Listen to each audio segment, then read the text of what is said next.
Donc nous sommes à Truy dans notre restaurant scolaire, donc Truy qui est situé vraiment à l'est de la communauté de communes du Val de l'Indre, et donc avec un énorme choix politique de travailler en fait sur la restauration collective auprès de nos enfants et de nos deux écoles.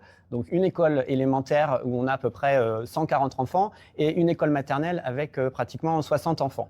Donc vraiment une volonté de pouvoir offrir aux enfants des repas produits sur place, de l'entrée, du plat principal jusqu'au dessert, et avec une production et un approvisionnement sur des circuits courts, sur de la production locale. Donc on peut avoir voilà, des fournisseurs du village, mais aussi voilà, des villages voisins.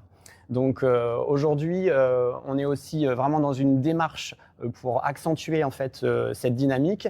On a reçu la semaine du territoire bio engagé, donc qui montre vraiment en fait notre volonté pour travailler sur les circuits courts et des produits bio. Donc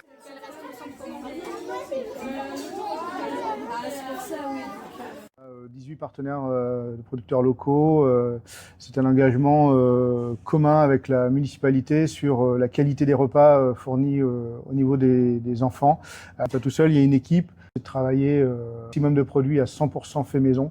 On limite vraiment le gaspillage aussi alimentaire.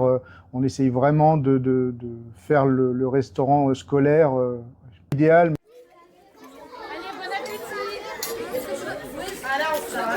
Puis la maternelle jusqu'à l'élémentaire, on leur apprend à goûter vraiment tous les produits, que ça soit un légume, un fruit, un fromage. Voilà, donc on a aussi toute cette pédagogie et du temps en fait passé à leur apprendre à goûter. C'est ça, c'est l'éducation au goût qui est importante parce que c'est souvent délaissé, souvent marginalisé et on ne peut pas travailler des produits nobles comme ça sans cette éducation-là.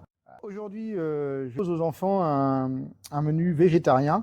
Donc, on est sur un feuilleté au fromage. Donc, fromage, voilà, c'est fait maison, hein, un petit carré. On plie tout simplement avec une béchamel faite maison, avec du fromage et des produits laitiers du département. Et après, on est sur un gratin de chou-fleur. Le chou-fleur qui vient de Èvre, chez un maraîcher local. Et à côté, on a une galette de légumes faite maison. Je m'amuse à les cercler pour que ça fasse un peu plus joli. Et c'est une base de millet, de farine de blé bio du coin, de quelques légumes qui ont été travaillés pour faire des galettes un peu sympas et végétariennes, mais 100% locales et souvent 100% bio. Et on finit par un petit Suisse bio, et avec un sablé breton qui est fait maison aussi. Et là, 100% bio, 100% local aussi.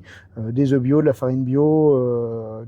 Et alors, pas 100% local, pardon, c'est juste le sucre qui n'est pas bio, parce qu'on n'a pas encore de sucre en Touraine. Mais voilà. On peut quand même dire que nos enfants préfèrent déjeuner à la cantine que chez nous. Hein. Mes enfants sont passés aussi au restaurant. Et effectivement, c'est quand même toujours meilleur chez Fred qu'à la maison.